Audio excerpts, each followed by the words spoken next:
সমাজের অনেকগুলো বান্দাদের মধ্য থেকে মুসলিমের কয়েকজন বান্দাদেরকে বাছাই করে নিয়ে যাবতীয় ফিতনা ফাসাদ থেকে ফারিগ করে দুনিয়া থেকে পৃথক করে আল্লাহ পাকের ডাকের সাড়া দিয়ে আল্লাহ পাকের একটি হুকুম পালনার্থে অন্তত মসজিদে আসার মতো যিনি সুস্থতা রেখে মসজিদে আসার তৌফিক দান করলেন, আমরা সেই মহান রবের দেওয়া জবান তার শেখানো ভাষায় সেই মহান রবের শুকরিয়া তার আদায় করছি।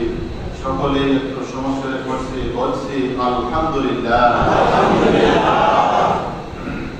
কতগুলো লাখ কোটি দরুদ তাসলিমা বর্ষিত হোক মানবতার মুক্তির দিশারি সর্বকালের সর্বশ্রেষ্ঠ মহামানব, যিনি এই মাসে পৃথিবীর বুকে আবির্ভূত হয়েছেন, যিনাকে পৃথিবীতে রাহমাতুল লিল আলামিন খাতামান নবিয়্যান ইমামুল মুরসালিন হিসেবে পৃথিবীতে প্রেরণ করেছেন, যিনি আমাদের বিপদের দিনে একমাত্র সুপারিশের কাণ্ডারী, সেই আমাদের আখির জামানার পয়গম্বর জনাবে মুহাম্মদ রাসূলুল্লাহ করে অসংখ্য দরুদ ও সালামের লোকে সবাই পড়ছি সাল্লাল্লাহু আলাইহি ওয়াসাল্লাম। আজকে জুমাতে খুতবা পাঠ করা হবে।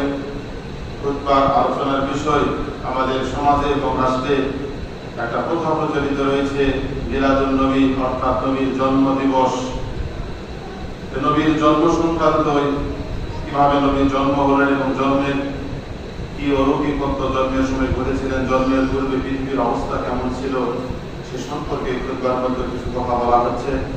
অল্প সময়ের মধ্যে আমরা নবীর জন্ম বৃত্তান্ত সম্পর্কে কিছু কথা বলবো এবং শুনবো। আমার তাওফীক ইল্লা বিল্লাহ। আল্লাহ রাব্বুল আলামিন এই পুরা পৃথিবীর মাধ্যমে এমন এক সময় একটা নিমজ্জিত হচ্ছিলেন, পুরা পৃথিবীটা অন্ধকারের ছলে নিমজ্জিত হয়েছিলেন। এমন একটা সময়, সেই সময় পিতা পুত্রের মতো কোনো সম্পর্ক ছিল না, সন্তান সন্ততির মতো কোনো সম্পর্ক ছিল না, যেই সময় কোনো সামাজিকতা ছিল না, রাজনৈতিক ছিল না, অর্থনৈতিক অবস্থা ছিল না, মানুষ মানুষকে খুন করতো, রাজধানী লুটতরাজ, খুন খারাপি, নারী ধর্ষণ প্রভৃতি মানুষের নিত্য নৈমিত্তিক ব্যাপার ছিলেন। সেই মুহূর্তে গোটা পৃথিবীর মানুষকে, গোটা বিশ্বের মানুষকে ভদ্র এবং নম্র জান্নাতি বানানোর জন্য আল্লাহ রাব্বুল আলামিন আমাদের হাবিবকে পৃথিবীর বুকে আগমন করেন। সেই আদম আলাইহিস সালাম থেকে শুরু করে এই পৃথিবীতে যত অগণিত নবী এবং রাসূল এসেছেন, অগণিত নবী এবং রাসূল যখন এসেছেন, আদম আলাইহিস সালাম তার যখন পৃথিবীতে এসেছিলেন, তিনি তার সন্তানদেরকে বলে গেছিলেন যে শেষ জামানায় একজন পয়গম্বর উনি আসবেন, উনি আসতেছেন।